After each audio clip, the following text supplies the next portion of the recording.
Notice in the heart, anything unsettled, anything to inquire about, anything to what it needs support or where it wants to go. And this is where you might formulate a question from here. What's happening? You might look into that. Oh, I wonder what this is about, or how does this fit? So these questions can arise. You just put them in the,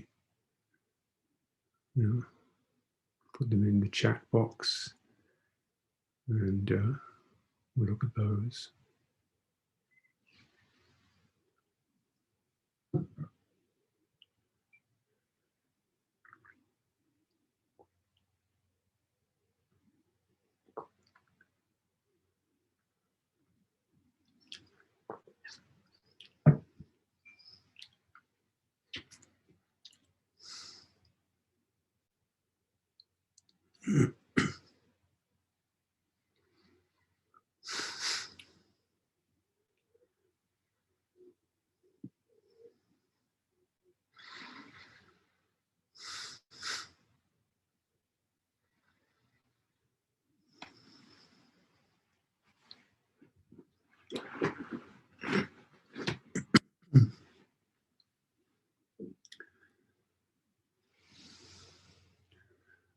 So we have a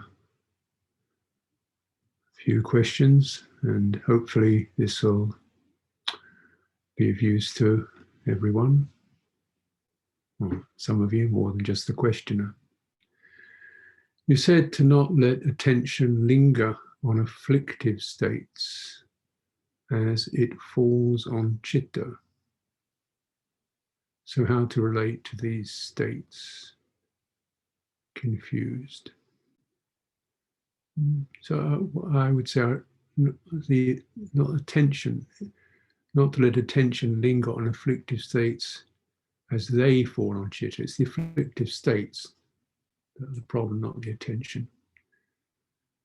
So to linger means to, as afflictive triggers, really, afflictive perceptions, afflictive pinpricks, afflictive touches. Touch the citta before it really lingers on that, and it starts to concoct the state.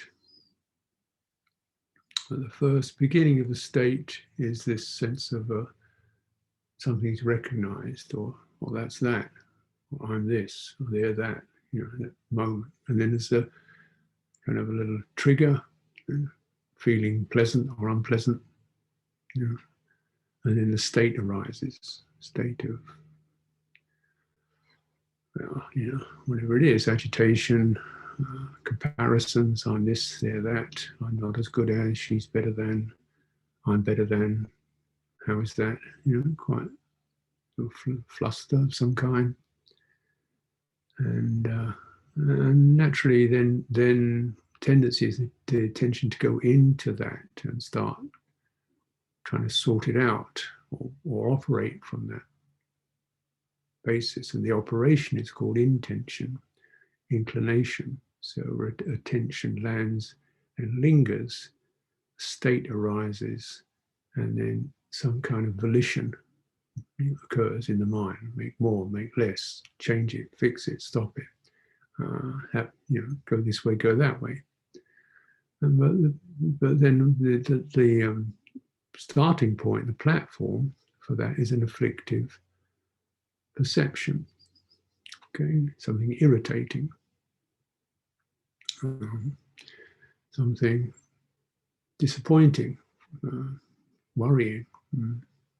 So whatever gets launched from an afflictive platform is going to be afflictive. That's where it came from. It may be trying to compensate for the affliction. It may be, well, that's what she says, but I don't care. I'm there, sort of a bit aggressive, or, oh, they think that of me, so I better do this. So fear-bound or something like that, or that's wrong, it shouldn't be this way, complaining. So we're launching from an afflictive platform. So that's what happens if your attention lingers on it.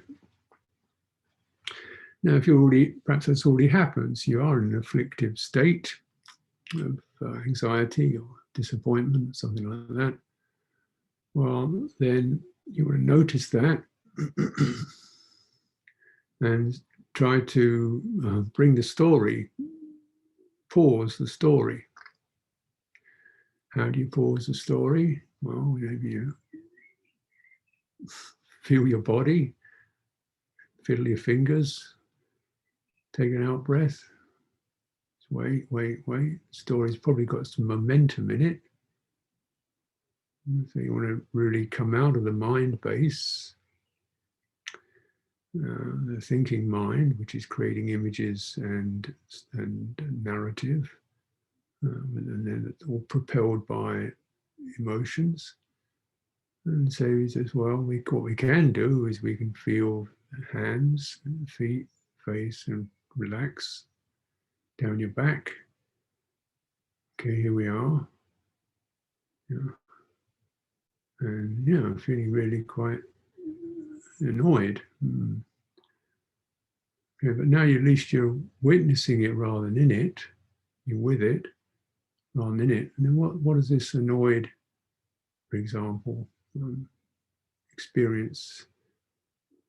So maybe in my face, my head, my chest. What's helpful for this is to expand a little, give it some room. Take the pressure off. And once we can do that, we might then find a base for a response to that afflictive state. Responses will always come with some degree of acceptance, goodwill, equanimity, compassion. That'll be part of it. Could be the motivation. Will not be of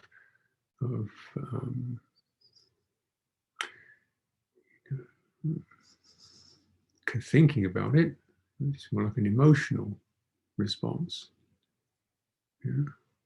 Wow, this feels really uncomfortable. Oh, it's just hold it together here. Let's just be with this in a kindly way.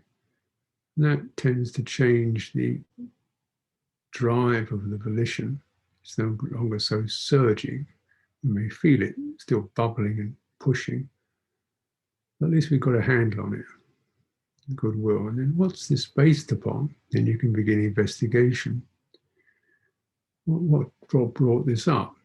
What compounds it? Well, several things. One is the experience of me being, threatened or annoyed or let down. That's one of them, big one. And then there's the perception that's not fair, that's not right, it shouldn't be that way. That's the perception, dissonant perception. So let's just get the me in that to be accepted for what she or he is. Okay, she's really pretty seething or fed up.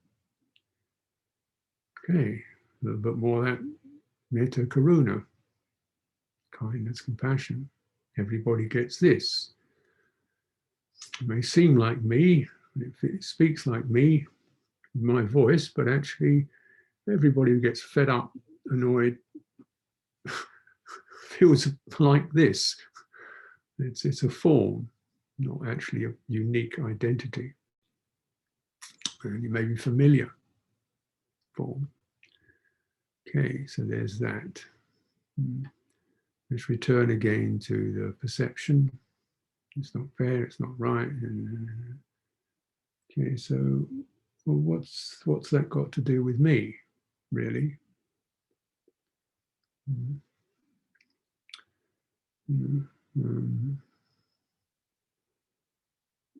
Did you create it? Did you say, or is it just something that whatever triggered that?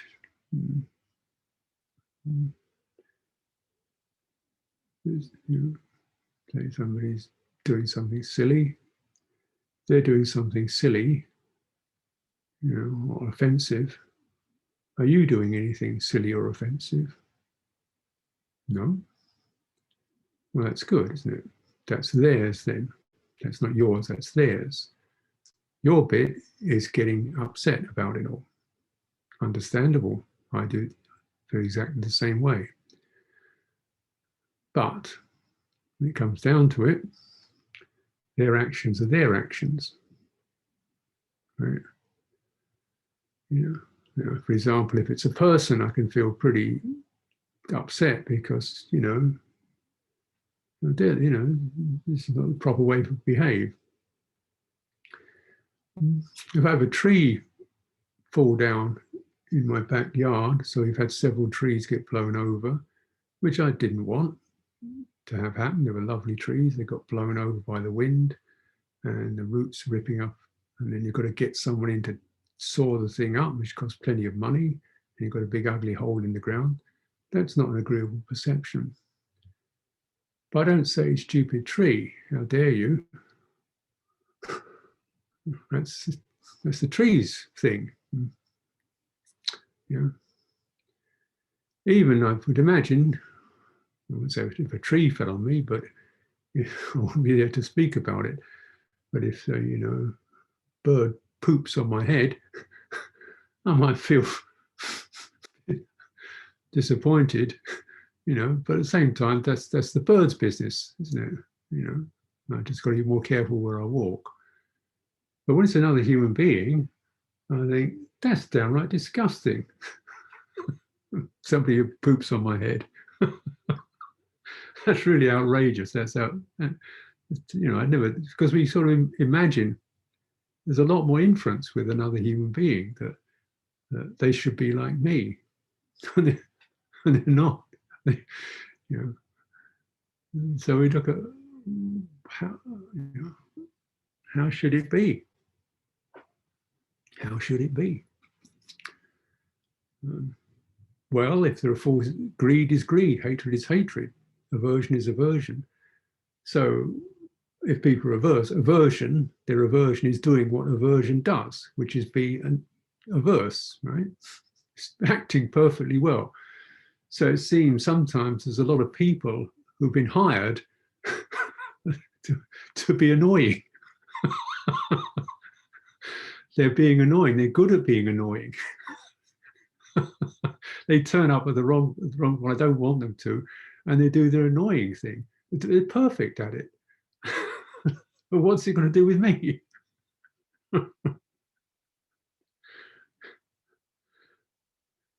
So you don't have to leap up and get involved with it. Now, if they're saying something about you that you think, well, actually, she's got a point there. No, I understand why she's annoyed. That was a stupid thing to do. I've just done. Okay, and I say, oh well, yeah, I see what you mean. You know, right. Give me a clue as to how I can help out. You know, how I can change it. Sorry about that. If I made a mistake, I was uninformed or whatever. And you don't get these afflictive, defensive, agitated, guilty states. Let's just get over it. Everybody messes up. So it's this. Then you don't get these, you know, afflictive proliferations going on. So essentially, the afflictive platform is around there when we sort of take up a stand and identify, claim the phenomenon. You don't get annoyed if you don't get angry if you don't take the other person's stuff in. It's when you pick it up and take it in. And we're so used to doing that, we don't realize we don't have to take it in. We don't have to shut it out either. We can just be open and stable. And oh, she's getting pretty angry. That must be difficult. Yeah, I get like that. Rather than, oh no, how dare you, kind of thing. I mean, obviously I can't go every incident and every nuance of human behavior, but that's the gist of it. If your attention lingers and you don't, then you get into what's called proliferation, where the whole scenarios of I've always been this way and they shouldn't goes on, and then it's turbulent and we don't find a resolution of that.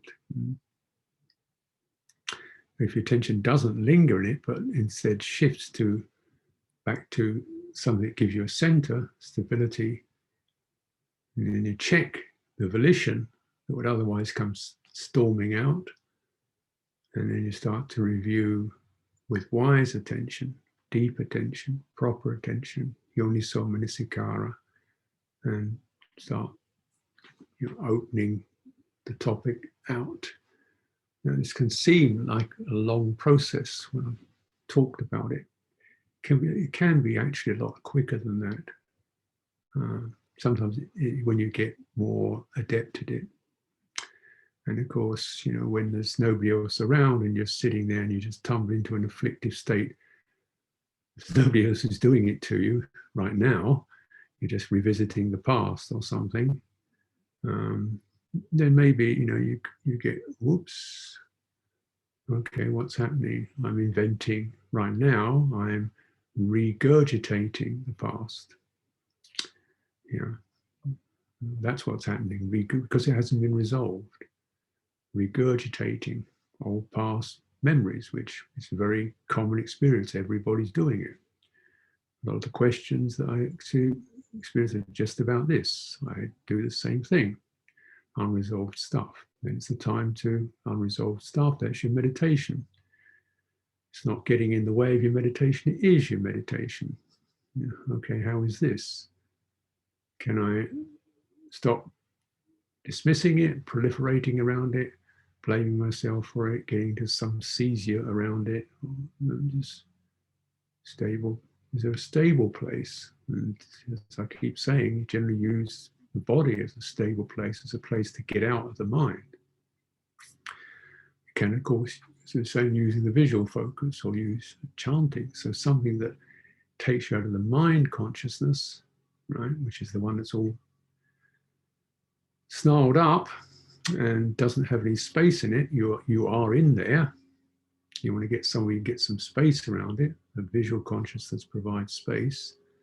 Body consciousness provides ground, feeling grounded. Okay, then this is this sense of guilt, regret, unresolved irritation or fear. Okay, how is that? And I just accept the presence of that. At least, particularly if you let go of the storyline and just go to the raw emotion, it helps. Less mind involved, just heart. Less stories, less proliferation. Feel the emotion. Emotion is not just images and stories, it's also energies running, jumping. Stabilize the energy and review the perception that triggered it. One has done wrong, one has made a mistake, one has had wrong done to one has been hurt. This is where there is you can't overestimate the power and the need for goodwill, love, compassion, equanimity. And it's those that remove the sting, not the person. Person may be jumping up and down, trying to fix it, getting intense, but the person doesn't do it. It's these Dhamma qualities that do the work. I mean, that's a long answer, but I think it's the meaning of this that you've touched upon really is so this afflictive mental states affect everybody. So it's worth going into some detail.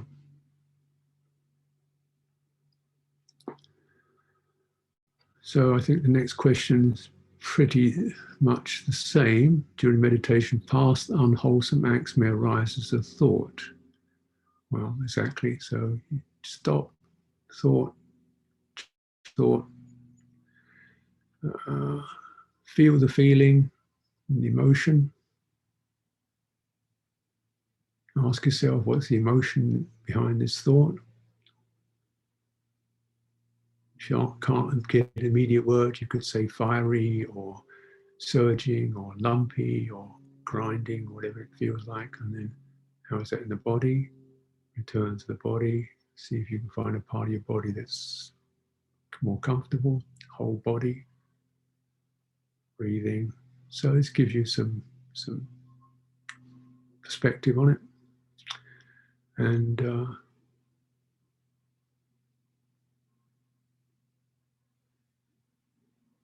what's needed? Could be just needs to be heard. It could be that need to listen more closely, or it could be it just disappears once you do that. If it's something where you inquire into past wrong deeds or things that have happened to you, okay, that's that. And do the learning. Do the learning. That's the error. That's the mistake. That's the message. Somebody else's mistake. You learned something. You know, or if it's craving, you learn something about craving, the unsatiable nature of it. So you're not inclined towards keep going with that because it's never going to get fulfilled and it's extremely uncomfortable craving.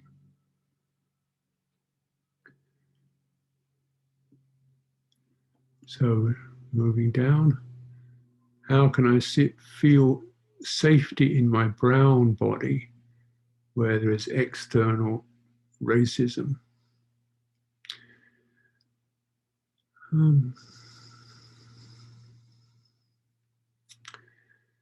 Well, clearly I don't have a brown body, so I can only suggest.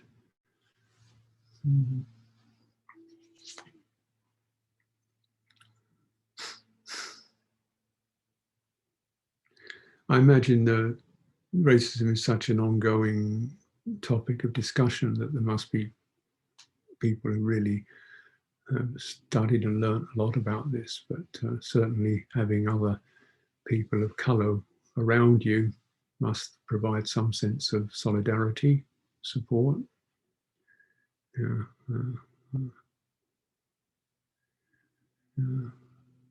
And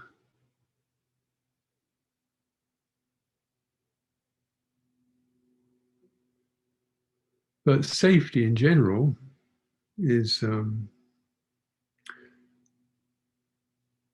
well, the only safety for any of us really, is the still stable center.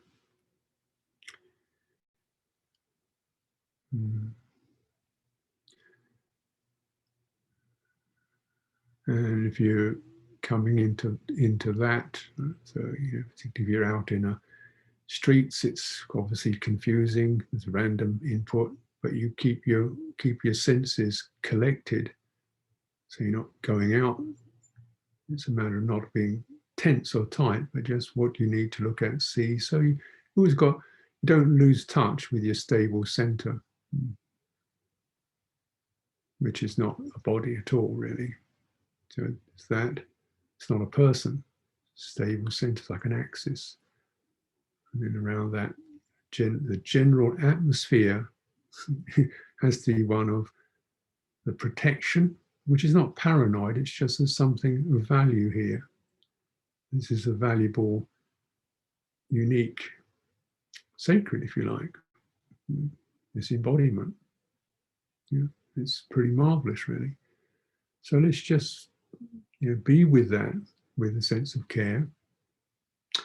And if afflictive perceptions come this way from other people, then you need to, that's his, that's hers, that's theirs, and I'm this. I'm not an object of other people's attention. I'm not the object of your attention.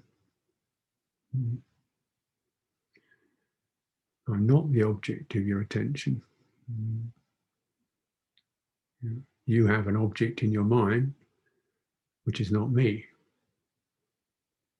What you're talking about, thinking about, looking at is your idea, your impression. That's yours, and I don't need or wish to pick that up to be this. I'm in this.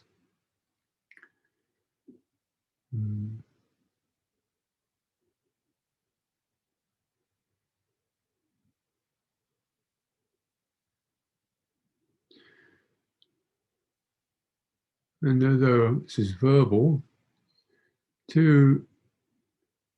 particularly if you practice as safety as a meditation, as I've suggested several times, I think, when you sit, your first practices is to establish safety. And for many people, they think safety, well, of course I'm safe, it's fine. But not necessarily the case for everyone. Because although the door is closed and there's nobody bothering me, we still have those, embodied reflex patterns in my body of feeling unwelcome, because that's been happening to me for quite a lot. So it's become kind of established. I have been made unwelcome, and this is perhaps the most common root of all human emotional suffering is rejection from other humans. Rejection, blaming, you're out, you're not good enough, you don't count, you're not welcome, you're inferior. And so any of us get that, and if you erase this situation, you get that a lot. Situation. So that gets printed on your circuits.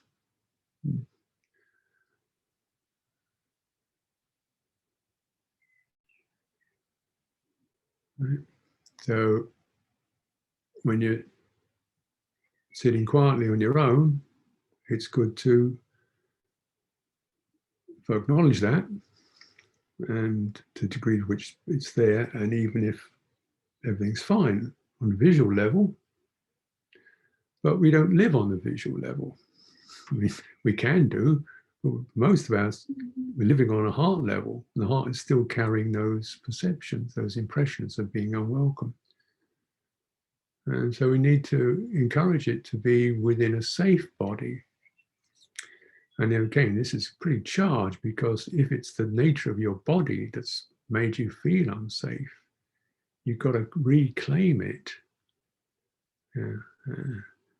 to the felt body. It's not what other people see. What you see is not what this body is. This body is this warm, organic, dynamic, breathing, sentient, sensitive gift, sitting here. And so you come into the real presence of the body's body, not other people's opinions about your body, not the perceptions of your body, but the body as this sensitive subject, not an object at all. And as I feel around my waist, my belly, I feel right in front, there's space. Either side, the space surrounds the ground beneath. Space surrounds ground beneath. Ground beneath is given, it doesn't fall away. I can claim as much. Body takes exactly what it needs, really resting there. Space around is given. I don't have to deserve it. Be good, be nice. Look, be anything. The space is completely open, whatever, and to get the feeling for that, get the body to feel that and relax into that. So this is something I don't think you can do it on an intellectual level, though I'm using words. You have to encourage the body through its own sensitivity to fully experience safety. And you pick up that. When the body fully feels that, let the heart live in that. Then the heart lives in that. It begins to melt the unsafety, the unwelcome. This should be done repeatedly because these programs, embedded programs of not welcome, not right, not good enough, and so on, you know, they sort of drift back again. So you've got to kind of melt it, and then the likelihood it'll come up again. You just do it repeatedly till you know that territory, you know that journey, and depending, it may be the case. This is something that you've got to practice pretty regularly to get some of these deeply embedded perceptions out, or relinquish them. But you're not an object. You're not somebody else's body. You're not what people look at. That's up to them. You don't have to make it anything that's pleasing or agreeable for them. You don't have to make it anything that they want or like. It's entirely up to them. You be your own body internally. Feel it, live it, enjoy it, and come from that. That would be my suggestion. And I really hope that there's something there that's helpful for you. Thank you.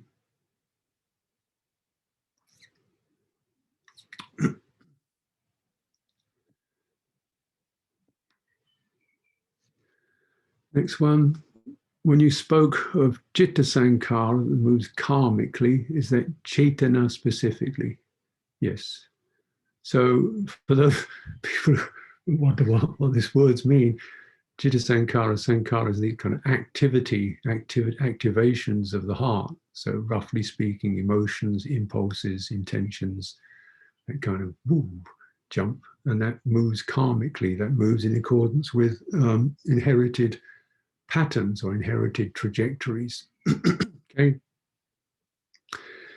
So, you know, that which we see something desirable, the citta saṇkhāra, the activation, jumps up. You know, that's desirable. You know? And that jumping up is called cetana, which means impulse, intention, inclination. We see something desirable. Therefore, it moves karmically in terms. Now, the interesting thing, of course, is what we find desirable itself is a result of karma. In other words, we get perceptions established. That's a desirable object, you know, like a car or something, or a set of clothes. That's great, really nice. So you get that printed so that when you see that car or suit of clothes, you go, oh, wow, what a great one of those. You know? So your cetana jumps up because the perception is this is glorious, wonderful, silky, lustrous, conducive to style, speed, performance, attractive, all those glowing features, into the citta jumps up. Cetana. Now, actually, that message is karmically, is implanted. It's a source of karma. So you can also kind of turn it the other way. Say, okay, that car, which looks so wonderful, costs £300,000, it's actually just a heap of metal, which will rust. And it's, you know, rusty metal with bits of plastic and glass stuck on it, which is also true. Suddenly it's not so attractive anymore. Imagine it wrecked. Imagine it in 20 years' time when its engine's falling apart. Same thing with a suit of clothes. Yeah, this year's fashion looks great, but 5 years later you think, how did people ever wear that? You know, what's it like when it's got patches and holes in it? What's it like when the glow has gone out of it? And the nature of it is that that's what's going to happen. It will no longer be attractive. So, you know, and this is very important to recognize about cetana. volition, it always jumps out to not to the thing, but to the perception of the thing. And this is deluded. Deluded. Mm. Mm. We make things attractive, therefore you run after them, and you get them, and suddenly, so what? Because once you've got it, you don't want it. When you don't want it, the glow fades out. It's just a thing. Happens all the time. So we get another one. Sometimes when I meditate, I feel like my body is expanding and growing bigger and bigger. Should I just ignore these kinds of perceptions? It depends. It's not the body that you need to concern yourself with. It do whatever. It could turn into a cloud and be oceanic. It doesn't matter really. If it knows what it's doing, that's what it wants to be. Why do why stay within this particular human form? It's not that great. But it's the mental state. If the mental state is feeling unbalanced, unstable, shaky, overexcited, and driven, dysfunctional, weird, you need to, maybe the body's giving you a sign that something's pushing too hard, you're getting too intense. So let's just cool down. If you need to return to the human body, feet, walk. If it feels easeful, like your body's coming out of constrictions, maybe that's a good thing. So it's the mental state that's the most important.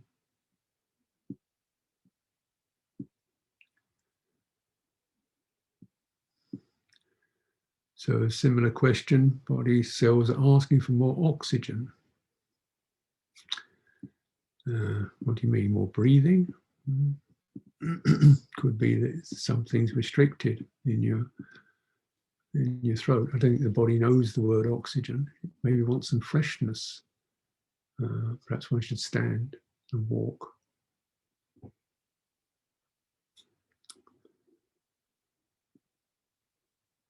How would one direct energies to parts of the body, particularly the peripherals, hands, palms of the feet? Standing meditation is beginning to have some effects. What could be done to develop this further? Well, your energy will go where your attention goes. It doesn't necessarily jump there, but if you say, okay, where's my left hand? How does that feel? Right, really important, just the left hand. Forget the right hand altogether, just the left hand as if you're about to pick something up. So your attention really goes into the left hand, and then left hand starts to feel a lot more sensitive because you're receiving it. Where attention goes, that's where your citta goes. So you land on that place and citta begins to absorb more and more of that particular feature that the attention has landed on. So then the energy gathers there. And mental energy gathers there. Body energy follows it. The two go together, right? So at this level, body and mind, body and citta are not really separate. They're pretty much partners and work together. So where you place your attention on your body, first of all, your mental energy goes there. And as it sits there, your body energy gathers there. So that part of your body becomes quite bright and enhanced. Now you can do that with your feet, soles of the feet, because they're also areas of your body that are pretty sensitive. So they're quite, you do something like your back, it's much more difficult because it's not so sensitive. But you can back, and you've got to forget the front, which is good. The front is often overactive because this is where all the impact happens. So just taking yourself out of the firing line and going down your back into the floor. So if you really imagine water, or warm water that is, or oil running down that groove in your spine, over your shoulder blades and down your back. And so you can use images to get the mind to go there. And And the beauty of it is, well, you get your energy moves, then it doesn't go into the other stuff that you don't want to go into, namely mental states.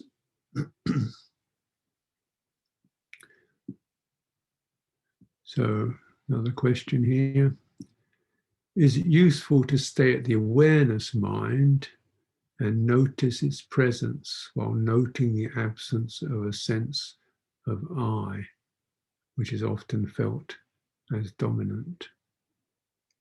Yeah, it is useful.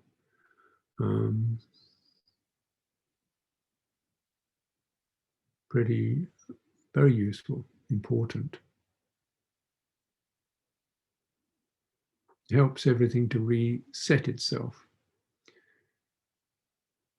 So characteristic average person, or the untrained, will take the sense of I as being the central feature. And the sense of I is talkative, and it keeps assessing everything and liking this and not liking that and planning that and imagining that and regretting that. So it's a pretty busy sense because it's not actually a stable thing at all. Sense of I is just the meeting point of various programs of organization, comparison, wish fulfillment, protection, aversion, and so on. It's a strategy, series of strategies that become so predominant, they're running all the time. Because it's running all the time, well, that must be me, because it's here all the time. So everything, your perspectives of life all operate around that basis, because that's become the basis.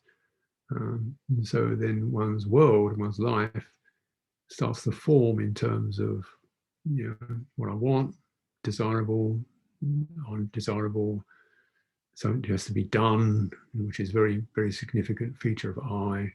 Something has to be done here, something has to be changed, something has to be owned, something has to be rejected. And so it's very busy. If you go to awareness, awareness doesn't want to do anything by itself. So they can relax. It doesn't have an opinion. It doesn't talk. It's quiet, and it doesn't have any boundaries. It's not contained in space or time. It doesn't have to think about the future because it doesn't have a future. It doesn't operate in time. Yeah, it doesn't. Body experiences can come and go, but it doesn't need to feel good.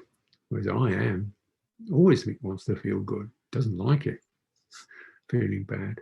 Awareness, bad feeling is bad feeling. It's part of what happens.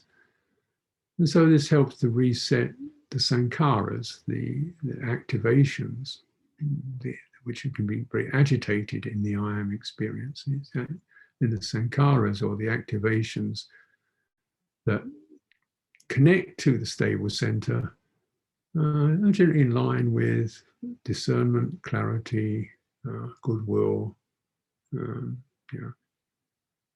truthfulness, wisdom.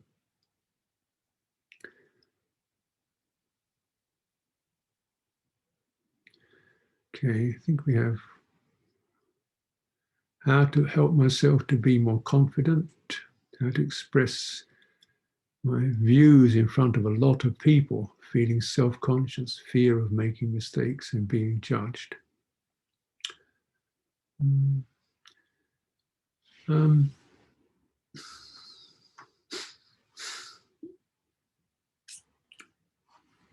think it would be advised to work upon your default impressions of other people. As I was saying earlier to the person asking about racist, that's an obvious example of not feeling welcome or comfortable with other people. And I imagine all of us have that to some degree or another. Because other people can certainly give you a bad time, criticize and judge. But remember, that's theirs. And the thing is you only have to have 50 people, and one person complains about you, and 49 people don't.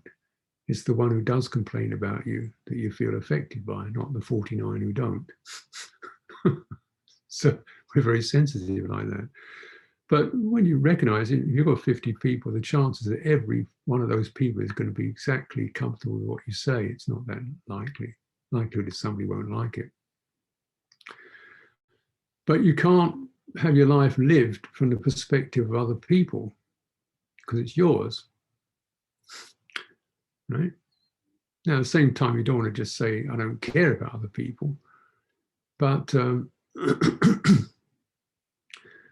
it's other people's opinions are maybe worth listening to, but I don't have to necessarily believe in them. I want to find out if I speak my truth the way I can, that's what I can do.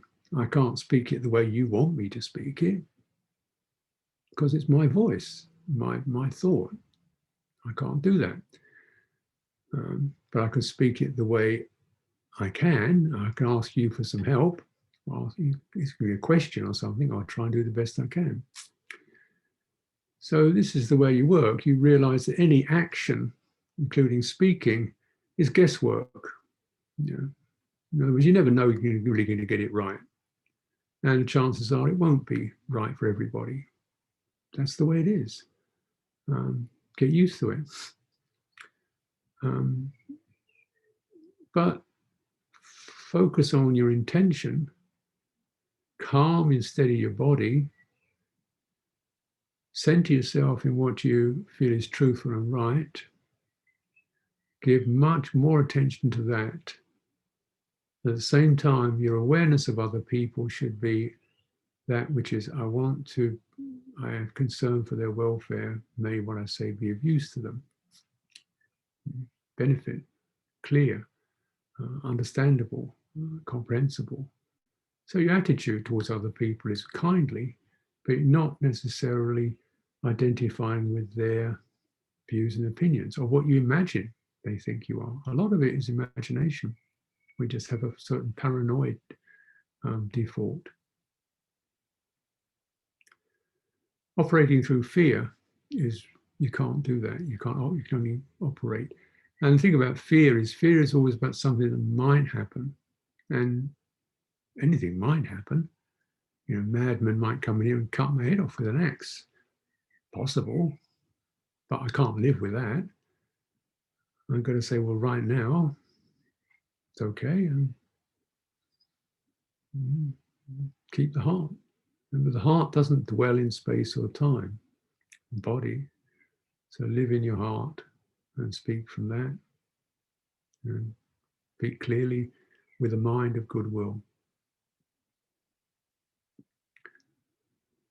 Okay, so let's have a look. Last one. So someone in Australia. Oh, wonderful. I have felt affected since I was young by the shadow of my dad's trauma, all my siblings as well. It's like my citta is haunted. Yeah, we do, naturally, as little ones, we do absorb things from our parents. A little one is barely separate. You know, physically they get separated from the mother at birth, but on a heart level, they're not separated, barely at all in the first few months. And I don't think in our lives we're ever completely separated on that emotional, psychological level. We are, in fact, an outgrowth from our parents' karma. But of course, we're not just that. As life goes on, we may have things from them. We also pick it up from other people. We also pick it up from our own actions. So we're development.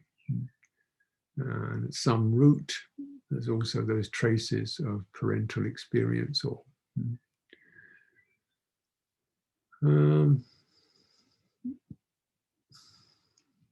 And if you feel your citta is haunted, that's the word you use, then I would say that's true. share merit.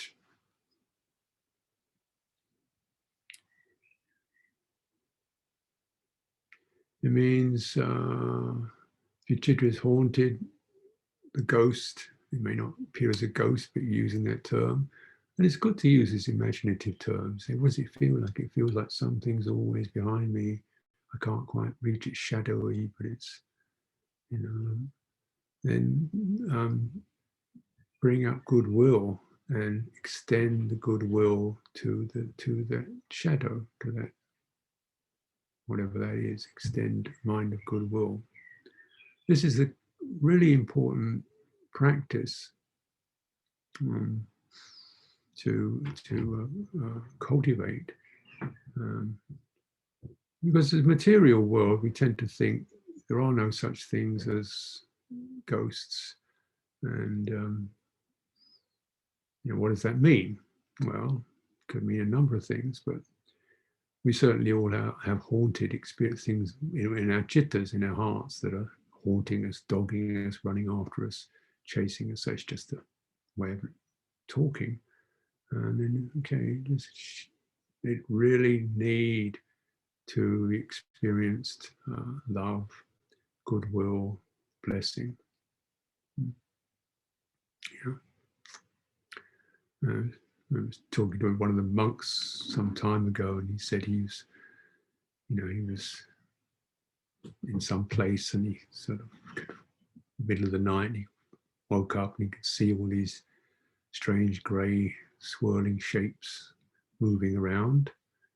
So he just, okay, I'll just, may you be well, may you be well, I'm peace, you know, I mean no harm, I mean no harm, may you be well, may you be well.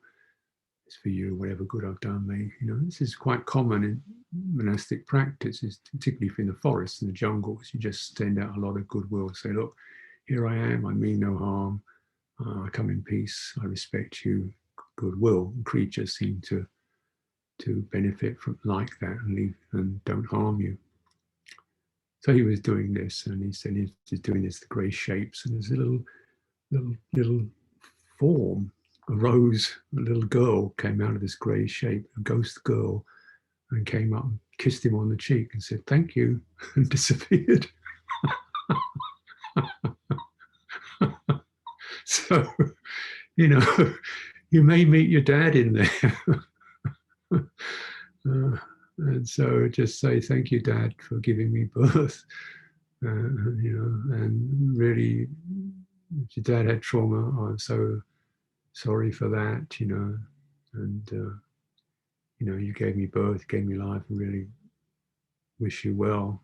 That's the way to do it, I would suggest. Okay, well, time to come to the end of this session. Hope it's been useful, and be tuning in the same time tomorrow. If any of you like to show up, I'll be available. So thank you.